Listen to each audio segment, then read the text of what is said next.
Hello and welcome to Prezi's Big Ideas 2021 series. My name is Darren Shimkus and I'm the CEO of Modal.io. Modal is an online learning organization that helps organizations around the world improve the technical skills of their employees. Now, today I'm here to talk about how learning strategies can drive business performance. Now, I've been in corporate learning for the better part of my career, and in general, I'm asked to do kind of the same bucket of things at the various companies I've worked for. I've been asked to help new managers become even more effective in their first few years of management. I've been asked to up-level the soft skills of employees. I've been asked to facilitate executive education and offsites. And more often than not, I've been asked to help technical organizations upskill their technical skills. But about 4 to 5 years ago, conversations I had with customers started to change pretty dramatically. And I started to hear a new term. I started to hear requests to help organizations with digital transformation. Now that request started to come up over and over again, and digital transformation tended to mean different things depending on the company I was talking to. So at some companies that meant, help me with my robotic process automation strategy, and I need to make sure everybody's on board and ready to improve the way we manufacture. In other organizations, it meant different methods of handling massive amounts of data or using machine learning or AI. But by and large, digital transformation was the question of the day. And I started to wonder, is this just my experience? Is this just the customers I happen to be dealing with? So I talked to my friends at Google and I asked them, what are the trends here? And as you can see, the search terms and the search volume for digital transformation has skyrocketed over the last 5 to 6 years, growing upwards of 5x in a short time period. So the question is why? Why are people looking at this term? Why are people really gravitating towards this strategy of digital transformation? And when you peel the onion back a little bit, by and large, it's because organizations writ large are trying to do more or less, more with less. They're trying to manufacture more. They're trying to produce more. They're trying to serve more customers. And by and large, this is also the story of the last 100 and 150 years. And so I went all the way back. And I started to look at the data.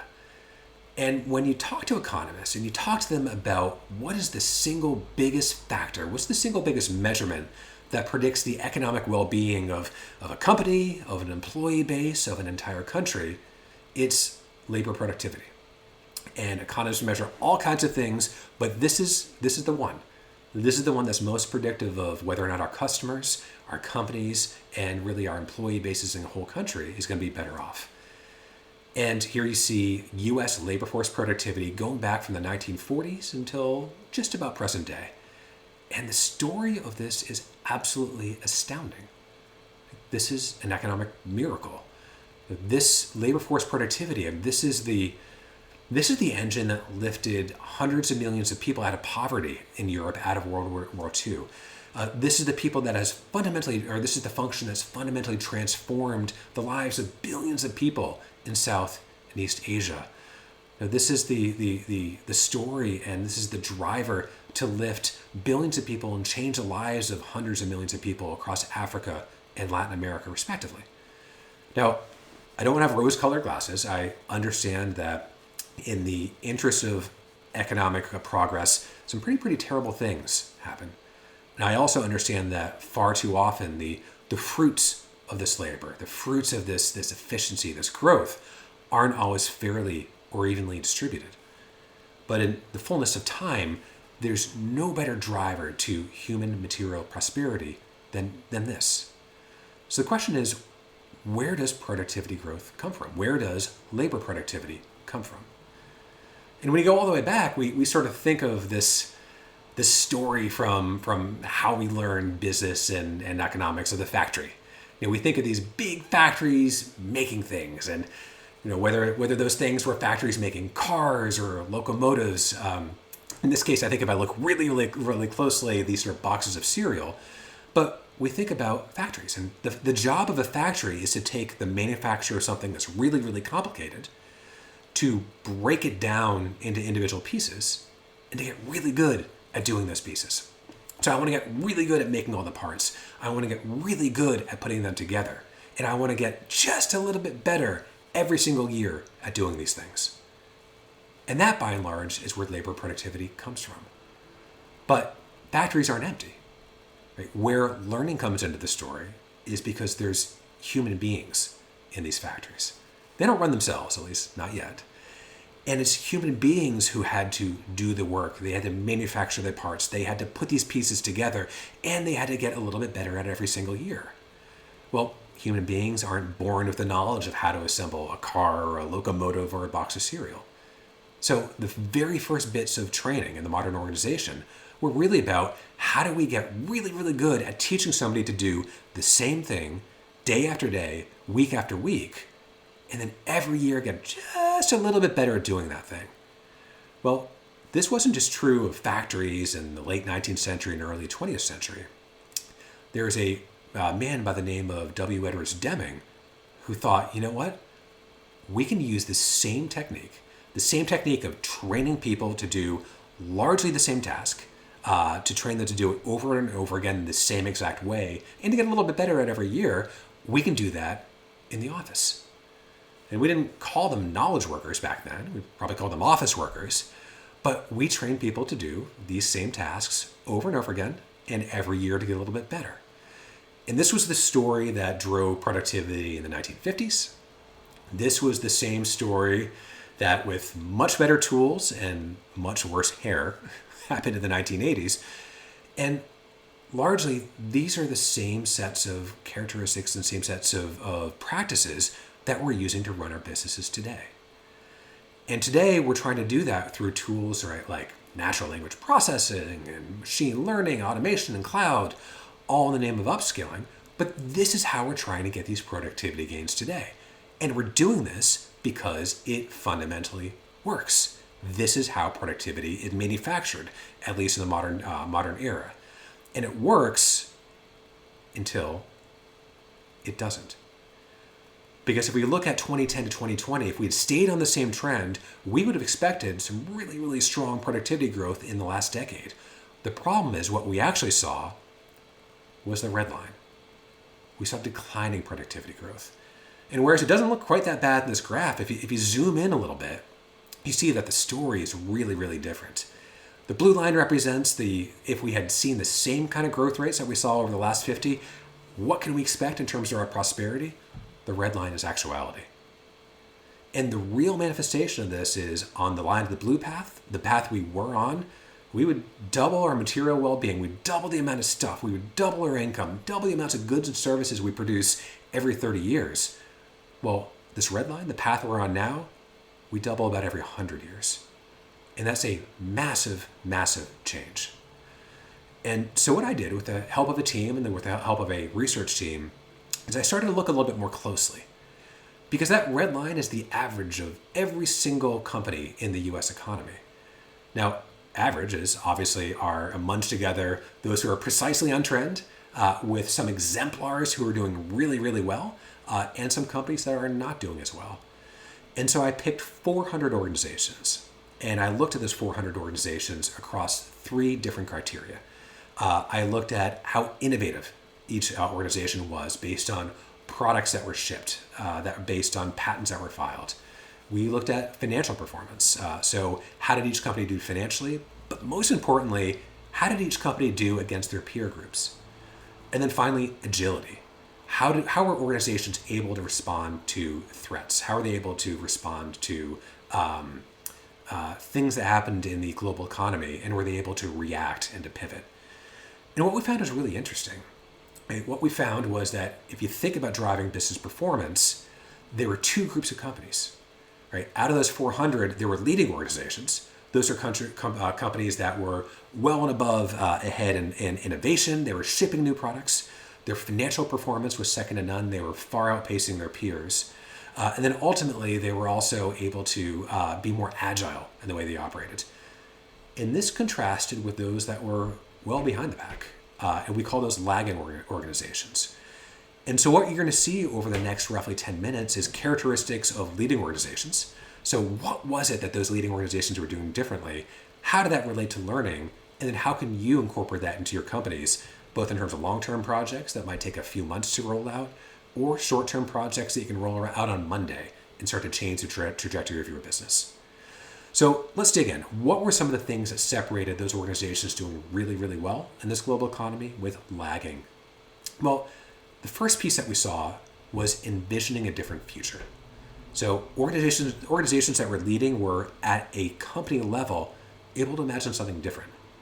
Second, organizations that were leading incorporated storytelling into their culture and business processes. And finally, those organizations who were leading the pack, they were far more able to foster collaboration amongst their teams than those who were going behind. Now, these seem esoteric, these seem a little bit soft, so I want to dig into each one of these in particular and tell you a little bit about what certain companies are doing to separate themselves from the pack. So let's start with this first one right here, envisioning a different future. Now, organizations who are able to do this, it's a big topic. And so what we found is this large topic broke down into 3 separate traits. So leading organizations were far more able than lagging organizations to encourage employees to take smart risks. Right, so 61% of leading organizations were able to do this, only 14% of lagging organizations. A great example of an organization able to do this is Amazon. Amazon, as some of you might know, has a practice called the institutional yes. And for in a relatively truncated period, one way to explain this is when thinking about any radically new idea, when thinking about any new business they might want to get into, Amazon says, we're going to start with the answer of yes, we're going to do this. And unless there's a compelling reason not to, heck yeah, we're going to try this idea. Now, a lot of people say, well, Amazon is $1 trillion company. They have technical skills second to none or very, very few in the global economy. I'm not sure if this will work. Well, let me give you another example and something that maybe you can actually implement on Monday. This comes from Jim McDonald. Jim McDonald was the former CEO of Starbucks. And Jim actually joined Extended Stay America, which was a hotel chain in the US that was hitting some hard times. And there's a turnaround situation. And as Jim was crisscrossing the country trying to get a sense of the people and the company and the culture, and maybe a little bit of what was holding the company back, he noticed a lot of fear. He noticed a fear among employees about what might come next. He noticed fear among employees about what happens if I make a mistake. And so he thought, we're not going to be able to do this if my people are so scared they're afraid to take a risk. And so he did something very simple. He went down to his local printer and he printed up 5,000 get out of jail free cards. And for those who don't remember, a get out of jail free card is from the old game Monopoly. And it was a card where if you happen to go into jail Monopoly, which is really, really bad, you can just give this card to somebody, you're immediately out. No consequences, nobody says anything, you're sprung free like it never happened. And so his message to employees was, you know what, take a risk. And not all these things are going to work. And if it doesn't, here is a literal card I'm going to give to you. You can show your manager, this is the get out of jail free card from Jim. Jim said I should try things like this. So organizations who are able to thrive, those leading organizations, are encouraging employees to take smart risks. And I would encourage you to think about what would happen if on Monday you went into your team meetings and said, you know what, we're not able to affect our entire company just yet, but in this team, we're going to start with the institutional yes. We're going to say yes to new ideas unless there's a compelling reason not to. And also, what if you came to that same meeting with 50 cards that are get out of jail free cards and started handing those out at your company? Or in our day and age, mailing them virtually. So imagining a different future requires us to encourage employees to take smart risks. What else are these organizations doing? Well, they're prioritizing knowledge and skills to compete in the future. And as a guy who's dedicated his life to corporate learning, I'm deeply satisfied that this showed up as one of the ways that leading organizations, one of those traits that cause them to outperform those who don't. I'm not going to spend a ton of time here because I feel like if you're watching this video, you believe in organizational learning, and I don't need to sell you that this is important. Now, tactically speaking, the third bit of how do we actually translate this prioritization into what do we do? How do we prioritize?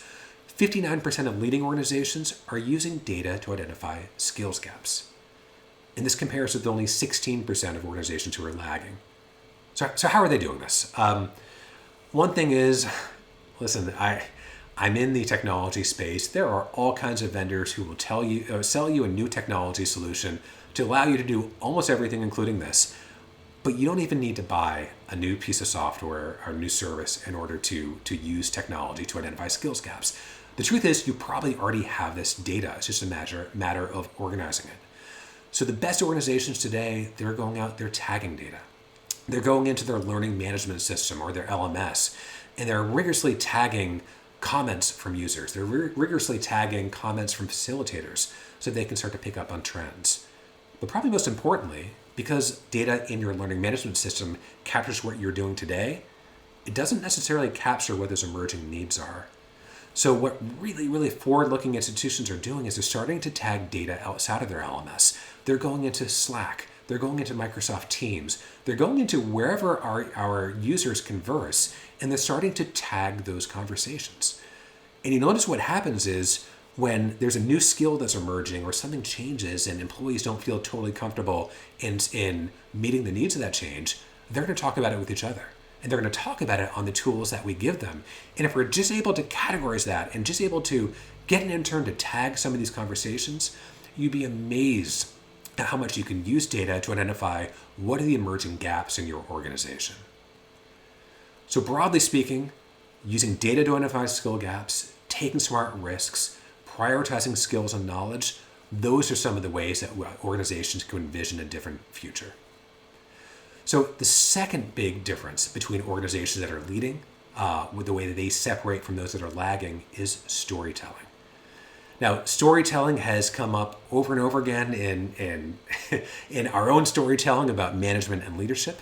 I think there's a huge focus on it, and I don't know if it's a reaction against OKRs. I don't know if it's a reaction against this trend that I told you about. Modern management being about systematizing work into smaller and smaller pieces and getting really good at maximizing that one piece. Well, it's really easy to lose the narrative. It's really easy to lose the why. It's really easy to lack any understanding at all about what is the strategy. Why is my organization doing this? I might understand what metric I'm responsible for, but I don't know why, which means I'm very unlikely to come up with those step changes in innovation that are required to dramatically change the trajectory of my company. So if you look at storytelling, what are some things that companies are doing that are different? The first thing is they're building opportunities for development into the flow of work. 71% of organizations are doing this, 20% of lagging organizations are doing this. A great example of a company I've seen do this is JPL. This is Jet Propulsion Laboratories. This is effectively rocket scientists. And JPL was interesting. They had a whole cohort of engineers who came of age in the heyday of the early space age in the US in the 1960s and 1970s. And they were starting to retire. And they had very, very specialized knowledge. And as they were retiring, they were taking that knowledge with them. This is knowledge about how we stuck the landing for the moon landing in 1969. This is knowledge about how we got over firmware challenges in the Cassini space probe, or how we constructed a rover that would last on Mars for years and years. Well, these people were simply aging out of the workforce. And so what NASA did is they realized that as they started to try to codify this knowledge, rocket scientists don't want to learn from learning and development professionals. Unfortunately, rocket scientists want to learn from other rocket scientists. So what they did is they built the ability to capture stories, capture knowledge for these engineers. And this in itself is not tremendously innovative. I mean, we've seen lots of organizations who are building ways to capture the institutional knowledge. But the way that NASA did this and JPL did this was very, very different. The way they did this is they weren't just asking for the technical bits and bytes. They weren't just asking for how the Cassini probe source code worked. What they asked for was the story of how they produced it. And more importantly, the stories of the troubles. Right? Because every single one of these projects, every single one of these engineers hit really, really stressful times when they thought, there's no way we're going to be able to figure this out. Or there's an emergency where they didn't really see the solution. And by asking these engineers to dig deep, talk about those visceral skills, talk about those visceral situations and how they overcame them, they were able to train and upskill and really inoculate a new set of engineers into thinking, you know what, I'm not an imposter. If there's a problem, I know how I'm going to solve it. And now, importantly, of course, they went beyond the story and some of the the challenging moments into the technical pieces, but that technical learning is actually framed in the story of how these people did their jobs. So the second thing that organizations are doing in and around storytelling is being really clear about articulating what development opportunities employees can expect from the organization. In this case, almost half of organizations that are leading were able to do this very, very clearly, only about 22% of lagging organizations. And this is a skill, quite frankly, that learning and development teams aren't able to do really, really well. As organizations, we're just starting to get into the business of marketing. And so I think one example of a company that's able to do this, and that's done a really interesting job here, is Pandora. And so what Pandora did in and around some of their management training programs is, as they packaged up these programs, they didn't just put a learning and development or an HR person on stage to say, here's what we're doing. They actually partnered with senior executives in a podcast series. So for every module of their program, a learning and development lead would partner with a senior executive to talk about what is the program, why did we develop it, why is it important to that executive, and why is it important to the employees of Pandora? And this was critical. And this did two major things. Number one is it told employees exactly why the company is putting these programs together, and honestly why they should pay attention. But number two, this was a little bit sneaky. Sorry, Pandora folks, if you're listening to this. It kind of put that executive on the hook. And it put that executive on the hook to support that program throughout its life cycle. Because these programs, as we all know, can be really, really exciting when they first come out. But a podcast that's going to live a 2, 3, 4-year life, it's important for that executive to stand behind that program. And that podcast was just another little piece of social pressure to make sure that happened. So storytelling is another big example of what leading organizations are doing and what separates them from lagging organizations. Now, the third big piece that we've seen, collaboration. This is another set of skills that really fast, agile organizations are able to do. And we talk about collaboration quite a bit, and we talk about it as if it's just the natural state of work, and somehow, no matter how big or how small organizations are, people are just going to start working this way. Because if we say the word collaborating enough, then eventually employees will embrace it. Well, it's hard. Right? It's hard to change the way we work, and it's hard for a bunch of reasons. One is we don't always know our networks. Right? We don't always know whom we should be collaborating with. And we found that 68% of leading organizations were able to help employees build these internal networks, help them figure out, hey, who should your partners be in collaboration? Only about 22% of lagging organizations were able to do this. And secondly, it's really difficult to kind of collaborate around problem solving. It's a difficult skill set to build and to collaborate, and 71% of organizations really built this into their flow of work. Only about 16% of lagging organizations did. Now, there's two companies that to me really exemplify these two skills of collaboration. The first is Cisco. And this comes from an example by Ashley Goodall. Ashley was SVP for a long time. He's looking after their leadership development program. Ashley's mission in that role was among the best missions I've ever heard of an executive officer. His mission was to make more teams at Cisco like the best teams at Cisco. I mean, crystal clear, to the point, kind of thing where I wish I had a personal mission like that. And so when you break that down, the first thing that Ashley had to do was to figure out, what are the teams at Cisco? Seems pretty clear. Let's go to my HRIS system, whether it's Workday or SAP or Oracle. Let me look up in HR and see what the teams are. And he did that. And when he walked down the hall to the teams and asked, well, how are things going? People would look at the piece of paper he had printed out and said, I don't know who these people are. These aren't my teams. And Ashley realized what a lot of us do, that the formal hierarchies that we build into our systems oftentimes have very little to do with the way we actually do our jobs. And so what he did is he first sent out a system-wide survey all across Cisco to ask a couple things. Number one, who are you? Number two, what projects are you working on? And number three, with whom are you working? So who are the other people that are working on the same projects at the same time as you?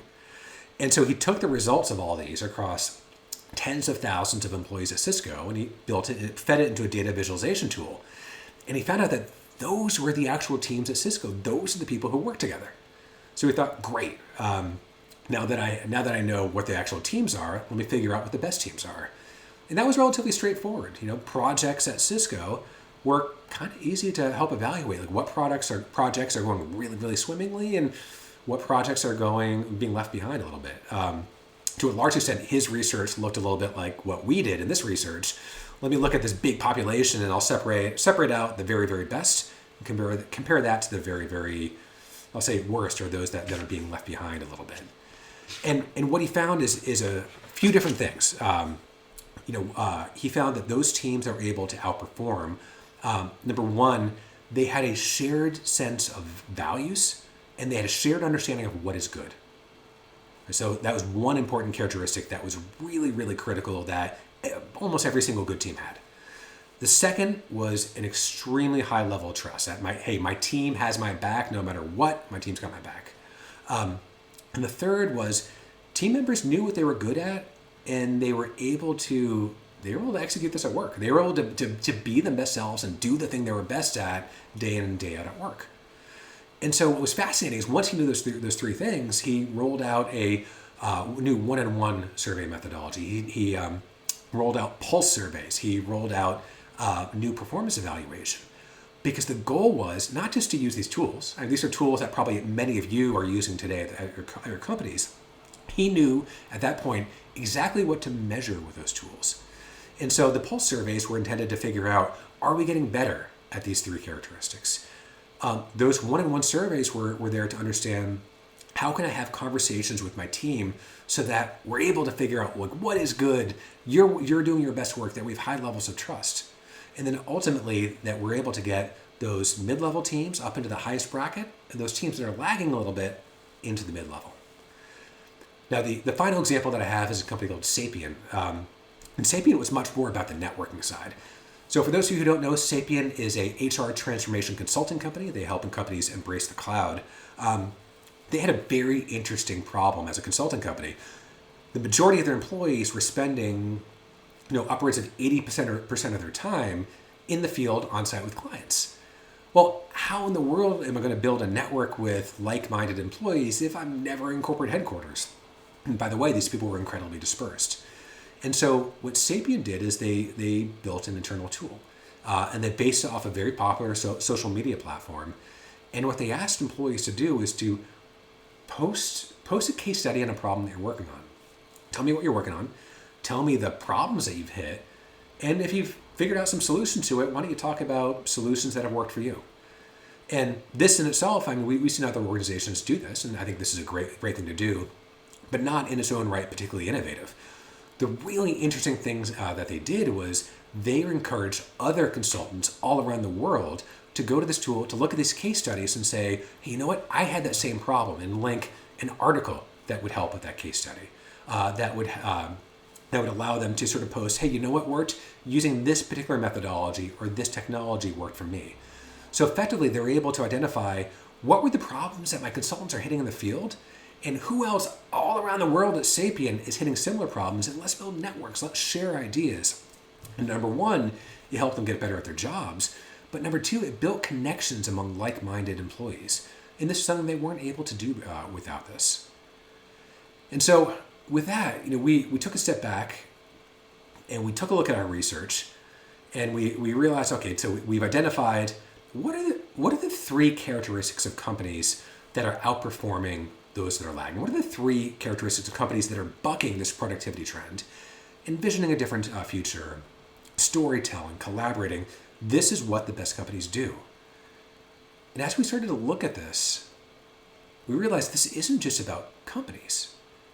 In this age of relentless technology, in this age of machine learning and automation, in this age where technology is either our biggest friend or biggest foe, where we wonder, what is the role of the human being? These aren't just characteristics of companies.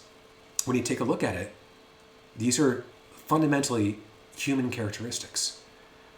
The human being is the only animal able to envision a different future and make that a reality. The human being is the only animal that is imbued with something that scientists call episodic memory, where we can hear a story and actually feel ourselves right in the middle of that action.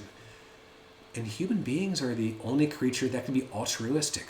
and how we collaborate with others, we can get over the impulse of our of our genetics and the selfish gene. So in a world of technologization, if I'm going to coin a word, in a world of increasing automation, in a world where we wonder what will the next 10, 20, 30 years bring to us, the wonderful thing is that the organizations that are thriving are those that allow our employees to be most human. And so as we think about doing our jobs and we think about helping companies be the best they can through learning, what's amazing to me is that the path ahead, the path forward, the path to making both our companies and our employees the best they can possibly be is a fundamentally human path. And there's nothing that makes me more proud to be a part of this industry and help companies do this than to realize that that's the path we're all in together. So with that, if you have any more interest in this topic, please check out Shelley Osborne's Prezi presentation about similar learning topics. Please check that out. And I want to thank our friends at Prezi for making dynamite presentation software. And I want to thank all of you because I think we're doing important work all together. Thank you.